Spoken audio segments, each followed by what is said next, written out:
आएगा? वाटते का की तुम्हाला की खरंच युथचा टाइम येतोय म्हणून? कारण आता रिसेंटली झाले काय, तर जे अभिजित दिपके आहेत त्यांनी एक कॉकरोच जनता पार्टी म्हणून वेबसाईट सुरू केली आणि असं चर्चेत आहे की भारतामध्ये आता जेनजी प्रोटेस्ट स्टार्ट होत तर नाहीये. नेमका मुद्दा झालं काय, की भारताचे जे सीजे आहेत सूर्यकांत यांनी एका हिअरिंगच्या वेळेस कमेंट केलं की भारतामध्ये जे अनएम्प्लॉईड युथ आहेत ते कॉकरोच सारखे आहेत. आणि झालं काय, डायरेक्ट इथं येऊन भिडलं. आणि अशाच एका युथने म्हणजे अभिजित दिपके जे बॉस्टन युनिव्हर्सिटी मधून पोस्ट ग्रॅज्युएट आहेत, त्यांनी एक वेबसाईट सुरू केली. वेबसाईट आहे कॉकरोच जनता पार्टी. आणि असं म्हटलं जातं की भारतामध्ये पण जेनजी प्रोटेस्ट आहे त्याला सुरू होऊ शकतं. पण जे अभिजित दिपके आहेत त्यांना विचारण्यात आलं की खरंच तुम्ही आता इलेक्शन आहे ते लढणार का? त्यांचं म्हणणं होतं की नाही, हे एक फक्त फन वे मध्ये केलंय म्हणून. बरं, नेपाळमध्ये जे प्रोटेस्ट झालेत, तर तसं भारतात पण तुमचा करायचा विचार आहे का? तर त्यांनी म्हटलंय की नाही, भारताची युथ आहे ना हे मच्योर आहे म्हणून. नेपाळमध्ये होतं तसं इथं होणार नाहीये म्हणून. पण एक मला फन वाटलं, एक चांगलं वाटलं की यांनी ना मॅनिफेस्टो दिले.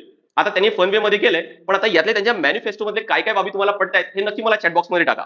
काय दिले बघा. पहिलं दिले मॅनिफेस्टो मध्ये की जर CGI comes in power, no chief justice shall be granted a Rajya Sabha seat. म्हणजे सीजीआय जर आलं, सॉरी सीजीपी जर आलं, म्हणजे काँग्रेस जनता पार्टी जर पॉवर मध्ये आली, तर कोणत्याही चीफ जस्टिसला राज्यसभा सीट आहे ते मिळणार नाही. दुसरं दिलेलं आहे, कोणतेही जर लेजिट वोट जर डिलेट जर झाले, तर सीजेपी और अपोजिशन रूल स्टेटमध्ये, म्हणजे ज्या ठिकाणी काँग्रेस जनता पार्टीची सत्ता आहे किंवा दुसरी कोणाची सत्ता आहे, तर CEC shall be arrested under the UAPA. UAPA टेररिस्टसाठी आहे ऍक्ट.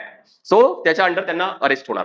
नेक्स्ट, स्त्रियांना 50% रिझर्वेशन आहे ते मिळणार, फक्त 33% नाही. 50% all of all cabinet positions shall be reserve for women. Next, all media housed own by Adani आणि अंबानी. जे पण मीडिया हाऊसेस आहेत, जे पण न्यूज चॅनल आहेत, कोणाचे आहेत? अदानी आणि अंबानीचे आहेत. त्यांचे लायसन्स आहे ते कॅन्सल करण्यात येतील. आणि ऑल एमएलए आणि एमपी आहे who defects from one party to another, एका पार्टीतून दुसऱ्या पार्टीमध्ये जाणार, तर अशा वेळेस त्यांना इलेक्शन पासून बार्ड केल्या जाणार आहे. काय वाटते की आपला टाइम आलाय का, म्हणजे युथचा टाइम आलाय का? नक्की चॅटबॉक्स मध्ये कळवा.